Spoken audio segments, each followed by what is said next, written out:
George, anong reaction mo na after ng 8,000 piso na ipalabas na ang ganda-ganda ng reaction sa'yo na kayang-kaya mo raw bilang first timer sa entablado?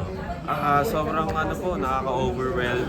And I'm out of words. Siyempre, hindi ko rin expected na ganun yung magiging feedback ng mga nanood. Ganun yung kung paano nila na-appreciate. Sobrang nakaka-flatter kasi siyempre, lalo na nung kinomplement ako ng mga veteranong theater actor, director, siyempre yung makatanggap ka ng ganun sa kapwa mo, lalo na matagal na sa'yo. Mas matagal na sa'yo sa entablado, nakakatuwa. Walang katumbas na halaga.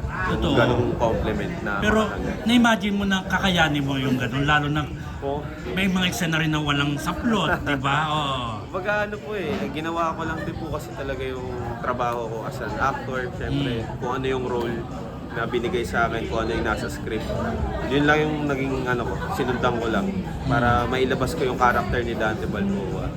Sinunod ko lang, ginawa ko lang yung trabaho ko sa stage. Kaya, ayun.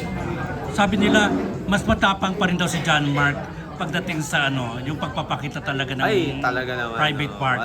Doon naman ako. Hindi mo kinakaya yun. Doon naman ako believe kay Marsha. Siyempre, si Marsha, matagal na rin sa ganyan. Talagang sensual talaga si Marsha. Pero ngayon, parang hindi ko pa kaya ng loob ko. Frontal yung nudity, frontal, oo. yeah. Oo. Only Marsha rin doon.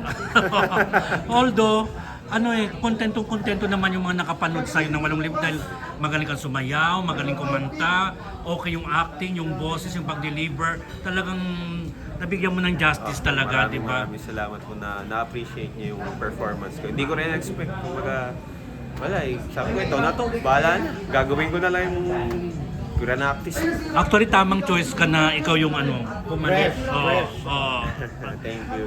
And after that, eto na, may bagong movie ka na kaagad after stage play. Nga po First movie mo to? Opo, first movie ko naman din po. So anong inaasahan mo dito sa movie mo na to?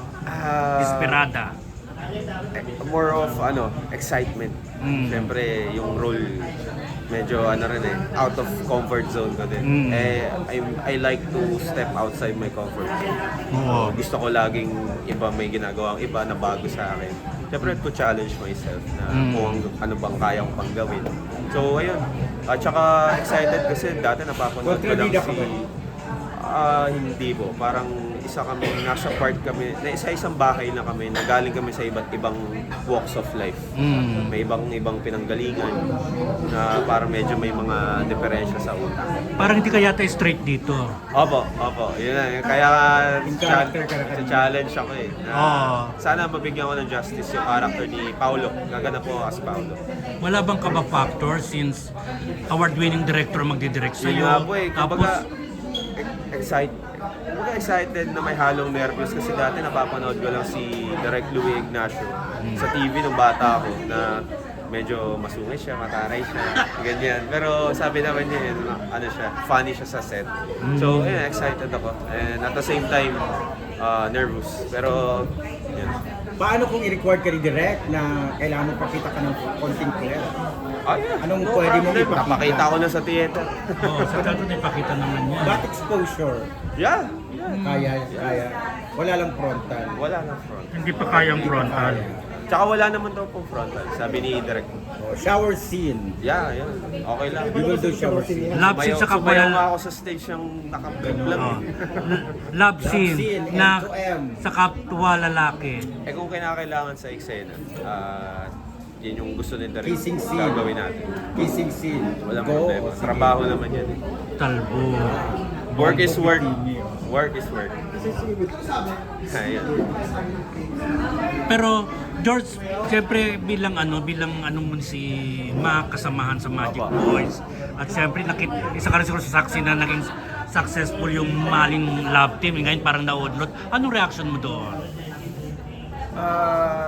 Wala, siguro I'm hoping na maayos man kung ano man yung mga nangyayari sa Mali. Siyempre, rin naman bata pa rin kasi si Annalyn. So, sana ma-sort yung mga bagay-bagay. Yun lang. I'm hoping for the best. Ayan. Kayo may tanong pa? Timmy? Ay, abangan nyo yung upcoming movie ulit. Promote ko na lang din ulit yung upcoming movie produced by LDG Productions and directed by Louie Ignacio. Ayun, abangan nyo po. Stage play, meron pang repeat? Stage play po parang i-update kami ni producer ni Sir Ben. Kung kailan ulit? Yes.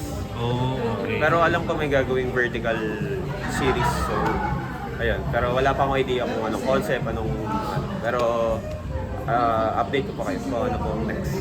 Ayan.